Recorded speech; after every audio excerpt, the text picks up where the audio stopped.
The lake had been my sanctuary long before the neighborhood grew around it, long before the subdivisions, long before anyone thought to put a committee in charge of what other people could and couldn't do with their own property. I bought the land years ago, when it was nothing more than wild brush, tangled cattails, and the glimmer of clean, deep water reflecting the sun. The lake house was my dream. A modest cabin at first, expanded over time into a polished retreat that carried my sweat in its walls and my patience in its beams.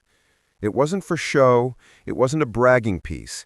It was mine, a place that owed nothing to anyone else.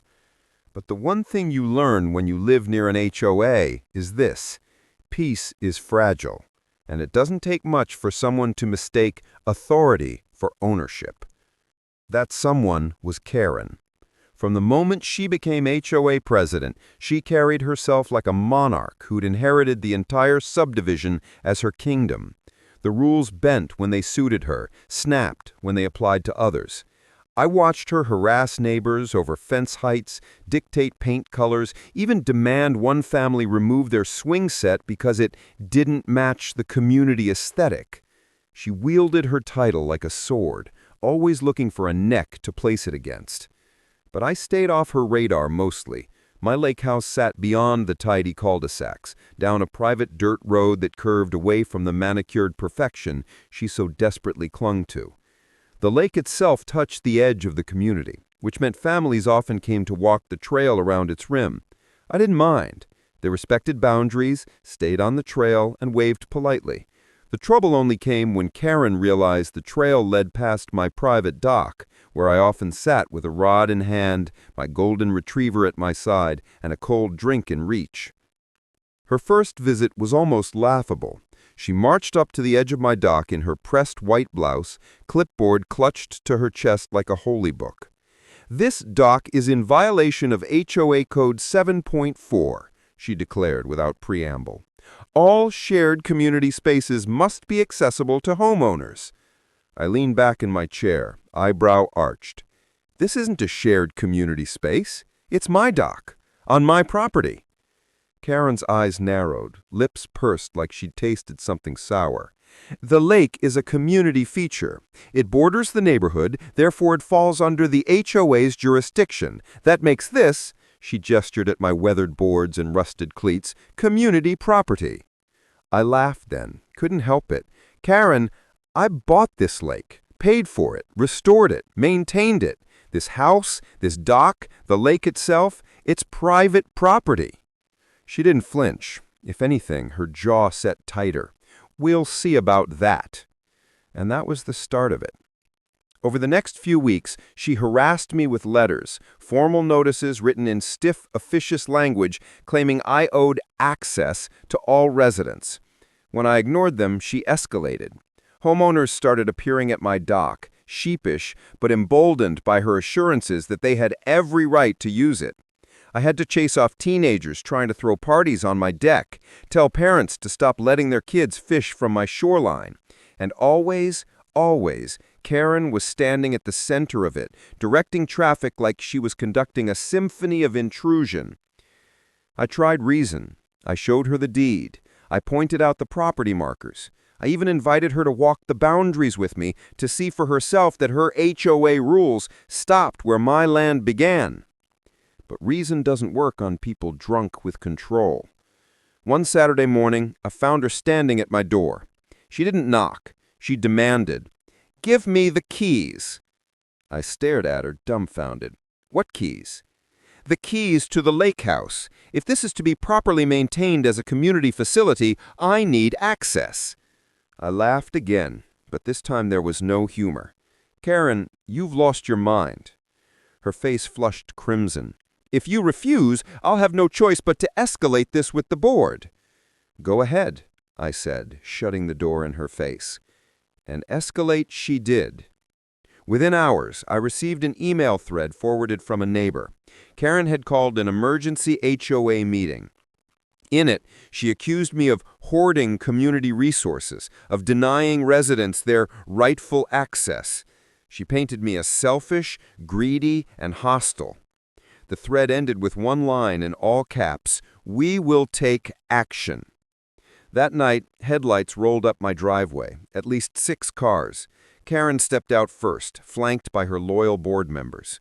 They stood there, in the dark, like a lynch mob summoned by arrogance. I opened the door, calm but seething inside. "Mr. Lawson," Karen said with mock formality, "you are hereby ordered to relinquish the keys to the lake house immediately." I crossed my arms. "You don't have the authority to order me to do anything." One of the board members, a timid man who always seemed trapped in her shadow, spoke up. "The board voted the lake is community property. We're here to enforce the decision." That's when I did what Karen least expected. I picked up the phone, dialed the local sheriff's department, and said, "You'll regret this," she hissed. "I'll make sure of it."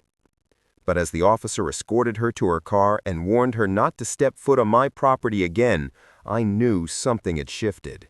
Karen had overplayed her hand, and the fall from power she was about to face would be brutal. Karen didn't disappear after that night. People like her never do. They don't retreat when faced with the truth. They regroup, plot, and sharpen their claws. I knew she wouldn't give up easily, but I underestimated just how far she'd go to cling to the illusion of control. The very next week, a letter showed up in my mailbox, official HOA stationery, stamped and signed, dripping with self-importance. It read like a declaration of war. "Mr. Lawson, you are hereby fined $500 per day for failure to comply with community property access standards. Failure to remit payment will result in legal action." I almost choked laughing. Fined on my own property?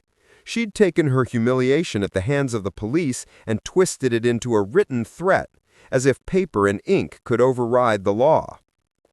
I didn't respond. I didn't pay.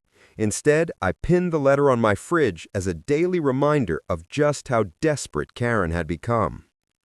But ignoring her only made her spiral further. She started walking the trail near the lake daily, clipboard in hand, staring at my dock like it was a personal insult to her reign. I caught her snapping photos of my house from across the water, probably drafting another bogus violation notice to add to her growing pile of delusions. Neighbors began whispering. Some stopped me on my morning jogs to ask if it was true that I'd stolen the lake.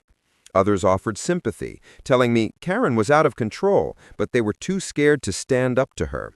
She had ruled the HOA with intimidation for years, threatening liens, bullying newcomers, shaming families at meetings. But the night with the police left a crack in her armor, and cracks, once made, only spread. One evening, I was out on the dock with my dog when Tom, one of the quieter board members, approached hesitantly.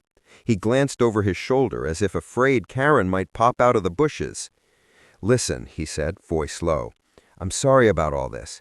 Karen told us we had to come that night, that if we didn't, we'd be fined or even sued by the HOA. She lied. A lot of us, we're tired of her." I looked at him carefully. "Then why don't you do something?" He sighed. "Because she bullies everyone into silence. She's been president for 6 years. No one runs against her. She controls the board, and she threatens to fine anyone who questions her." I leaned back in my chair. "So you're saying she's built herself a dictatorship?" Tom gave a bitter laugh. "Pretty much." That conversation stuck with me. For the first time, I saw the bigger picture. Karen wasn't just harassing me. She was suffocating the entire community. My lake house was just her latest power play. And if the law couldn't humble her completely, maybe exposure could. I started documenting everything. Every letter, every bogus fine, every picture she took of my property. I compiled statements from neighbors, quiet, nervous testimonies from people who admitted she'd threatened them with fines for garden gnomes, patio furniture, even for kids playing basketball in driveways. Then I made my move. At the next HOA meeting, held in the community clubhouse, I showed up for the first time in years. The room buzzed with curiosity when I walked in. Karen was at the head table, smiling tightly, clearly confident she could spin the narrative in her favor. "Mr. Lawson," she said sweetly, as though she hadn't been harassing me for months, "what a surprise! Here to discuss your compliance issue?" I stood, pulling a thick folder from under my arm, and laid it on the table. "No, Karen, I'm here to discuss your compliance issue." The room went still. One by one, I